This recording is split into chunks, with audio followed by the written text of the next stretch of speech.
Yeah.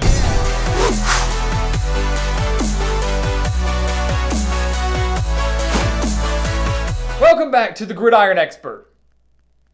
Maryland had one of the best offenses in the entire country last season, at least for the first 2 weeks. The Terrapins opened up 2019 with a 79-0 shutout of Howard and then defeated Syracuse 63-20 in week 2. They outscored those two opponents 142-20. And things really looked like it could be special in year 1 under Mike Locksley. But we quickly realized that was just the honeymoon phase, because the next 2 games after that, Maryland lost 20-17 to Temple, and then were shut out at home 59-0 to Penn State. The Terrapins ended 2019 on a 7-game losing streak, with only 2 of those games being decided by 1 possession. So things certainly did not end the way that Mike Locksley wanted them to, but things are trending in the right direction. He got a year under his belt to put his offensive system in place. He's doing a great job of recruiting and utilizing the transfer portal. And while you may not see the wins start to rack up in 2020, you certainly will see them start to rack up in 2021 and maybe even better in 22. But for this year, Maryland does return 5 starters offensively from that squad that went 3-9 last year. After that fantastic start, at the end of the season, Maryland only averaged 25.3 points per game. So they certainly have some work to do here in the Big Ten. They lose their top 2 running backs, though, in Javon Leake and Anthony McFarland, who combined for over 1,300 rushing yards and 16 touchdowns. They're going to have to rely heavily on their quarterback, Josh Jackson, assuming, of course, he can stay healthy, and they will rely on their top wide receiver in Dante Demas, who led the team with 625 receiving yards and 6 touchdowns last year. Also, do not sleep on the freshman wide receiver, Raheem Jarrett, who surprised everybody by flipping his commitment from LSU to Maryland. He's a guy that could give this offense a huge boost and make an immediate impact in 2020. Defensively, Maryland also returns 5 starters. Their secondary will more than likely be their strength, led by Nick Cross at free safety, and he will also be paired at that position with Antoine Richardson, who is back from a torn ACL. They allowed 34.7 points per game last year and had no pass rush whatsoever. Only averaged 1.8 sacks per game and allowed 4.3 yards per rush. So a lot of things have to change defensively for Maryland for them to take that next step under Mike Locksley, to start really contending in the Big Ten and maybe try to break through to the postseason. We take a look at their schedule here. We've already given them a victory over Towson in week 1, and if you look at their schedule, you can see that if Maryland wants any chance of getting to the postseason in 2020, they've got to win in their first 6 games. The first 6 games are certainly more feasible and gives Maryland a better chance to be competitive than the back 6 when they have to face off against Penn State, Ohio State, Michigan, and Wisconsin. So we have them starting off 1-0, and we're going to have them starting off 2-0 as well over Northern Illinois. Certainly a team that we didn't want to give them an immediate win over because the Huskies can contend in the MAC, and with their offense, you never want to sleep on them. And with Maryland's defense, they could come in here and put up some points. But I think Locksley and the Terrapins get the job done. Maryland is 2-0 to start the season, just like last year. They then go on the road to take on West Virginia. This is a very intriguing non-conference matchup, taking on the Mountaineers out of the Big 12. Neil Brown's squad returns 6 starters offensively, 6 starters defensively, but have a bit of a quarterback question themselves. Will it be Jarrett Doege, who won 2 of the final 3 games for the Mountaineers last year, or will it be Austin Kendall, who was very inconsistent at the quarterback position last year for the Mountaineers? We believe it's going to be Doege.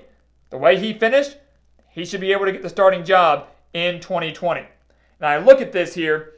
This is a game where you will look at 2 quarterbacks in Josh Jackson and Doege because neither are going to have a great rushing attack, as West Virginia only averaged 73.3 rushing yards per game last year. So I look at this game and think, who's going to be able to win more through the air?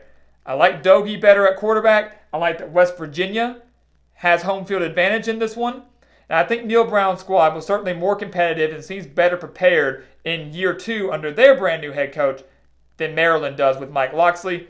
And Maryland takes their first loss of the season on the road at West Virginia. They then get a bye week in the last week of September before they really kick off Big Ten Conference play. And we look at this game here against Minnesota. Fantastic that Maryland gets a week of rest before this one. Fantastic that Maryland is rested up for a Minnesota team that is certainly going to contend for the Big Ten West crown, as they're just missing out last year. But the Golden Gophers defeated Maryland 52-10 last year. 52-10 last year in Minnesota. They returned 8 starters from that offense, including Tanner Morgan, one of the most accurate passers in the conference. He returns 2 of his top 3 wide receivers, Rashad Bateman and Chris Ottman-Bell. They have Mohamed Ibrahim back at running back, and their defense ranked 10th in total defense last year. So even though Maryland's coming off a week of rest, I don't feel too confident in them getting a win at home over the Golden Gophers, a team that I don't see losing much this season. And they take their second straight loss. And I think Terrapin fans will start to see a little bit of deja vu coming back after a strong start, even though these are not the best quality opponents. They're 2-0, and now they've lost 2 straight, one of which against Minnesota could be very ugly. They then get back-to-back road games at Indiana and at Northwestern. Indiana was one of those 2 one-possession games we mentioned that Maryland suffered a loss in during that 7-game losing streak to end the season. They lost that game 34-28 to the Hoosiers. Now the game is on the road at Indiana. Indiana fields one of the best teams they may have ever seen in their football history. They have 17 returning starters. Their offense, which averaged over 30 points per game last year, could be even better. Their defense, which allowed just a little over 24 points per game last year, will be even better. And if Indiana wants to try to continue to make history, they're going to have to win every home game they're given. Maryland is certainly a very winnable one for that. And with their defense having so many questions, especially up front, I think Indiana exploits a lot of those. And I think Maryland suffers yet another loss, and like the Minnesota game, could be relatively ugly. Do not underestimate the Hoosiers this year. Big things are going to come out of them with Tom Allen in 2020. They then go on the road to Northwestern, a fellow Big Ten team that did go 3-9 as well in 2019. They were one of the worst offenses in the entire country, averaging just 16.3 points per game. It was abysmal. It was terrible. But Pat Fitzgerald's squad brings in Peyton Ramsey, transfer quarterback from Indiana that has tons of Big Ten conference playing experience. He's going to give them an immediate boost offensively. But more importantly, Northwestern's defense is going to be their key. They only allowed 23.6 points per game last year despite going 3-9. Now, they get 9 starters back on that side of the ball. Most of them are juniors or seniors, and this is a Northwestern team that I think can get back to the postseason. It's on the road. I don't think Maryland has enough offensively to go up against that type of defense, and by October 17th, I think Northwestern's offense is finally clicking a little bit. Not very explosive, but way better than what we saw last year. Maryland, unfortunately, we have taken their 4th straight loss. So we mentioned, if they want to have any chance of getting to the postseason, they've got to take advantage of that first half of the schedule, and we have them going 2-4 through their first 6 games. 3 of those games, of course, coming on the road, but none of those games on the road, easy games.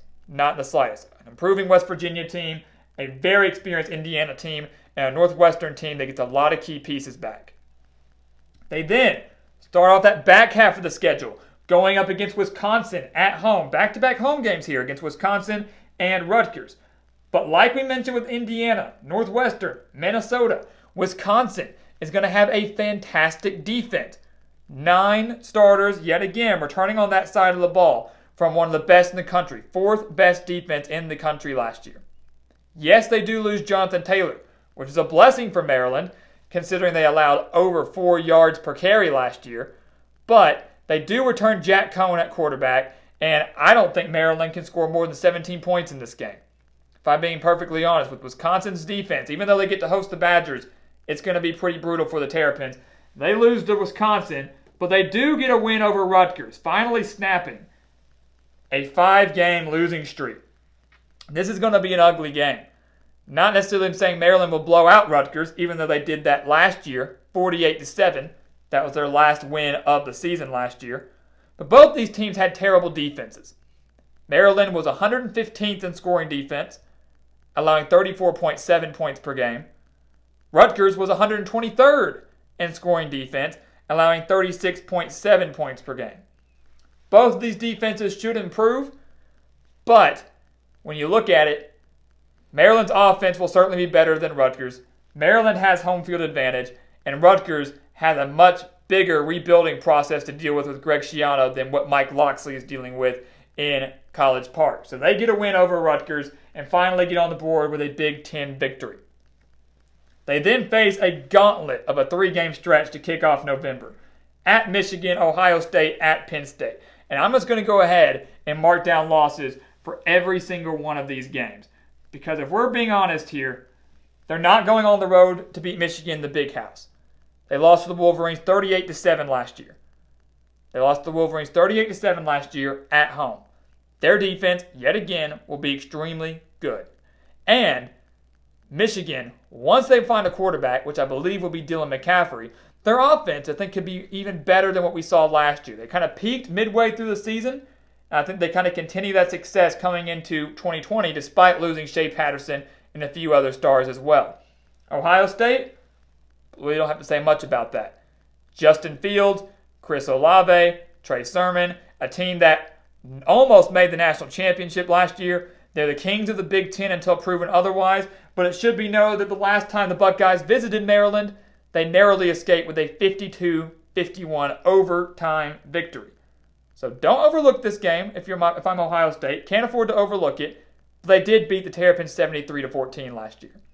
Odds are certainly in their favor. And then Penn State as well. On the road at Happy Valley. Penn State came into College Park last year and won 59-0. This is a team that offensively could be even better than the one we saw last year. Sean Clifford, two-headed monster at running back, Journey Brown, Noah Kane.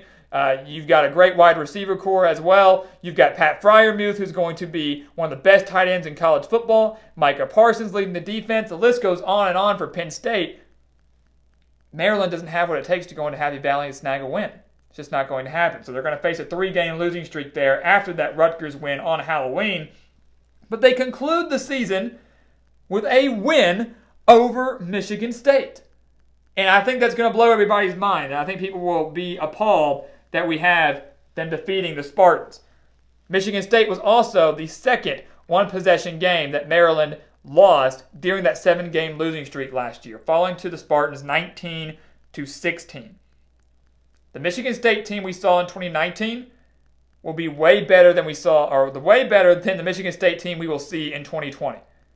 They're dealing with a brand new head coach, brand new schemes, questions at quarterback, questions at wide receiver, 3 returning starters defensively, did not have any spring practices to go along with that. Their brand new head coach was hired in February. The list goes on and on of all the disadvantages that the Michigan State football program faces. And the fact that Maryland almost beat Michigan State last year leads me to believe that they can get the job done over a weaker Michigan State team this year, and they're getting to host that game.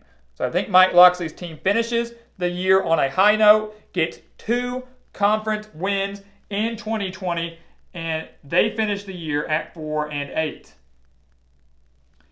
And while that is not an exciting year by any means, while that's nothing to get super excited about, super proud about, that is a 1-game improvement from 3-9 last year. That is a 1-game improvement from a 3-9 season in a year they only won 1 Big Ten game. This year they win 2 Big Ten games. And one thing is for sure, I do believe that over the course of this season, you will see Maryland be much more competitive. The Terrapins will be much more competitive than we saw last year. Mike Locksley and the Terrapins are trending in the right direction. If he continues to utilize the transfer portal the way he has been doing, if he continues to recruit at the rate he has been doing, in a few years, Maryland will no longer be facing 4-8 seasons. They will be perennial bowl teams, and every now and then may have that breakthrough year where they can contend in the Big Ten East. So guys, thank you so much for watching us here at The Gridiron Expert on YouTube. Make sure to continue to like, comment, and subscribe, and check out everything we have for you down in the description below for some exclusive college football news, content, and offers that you do not want to miss.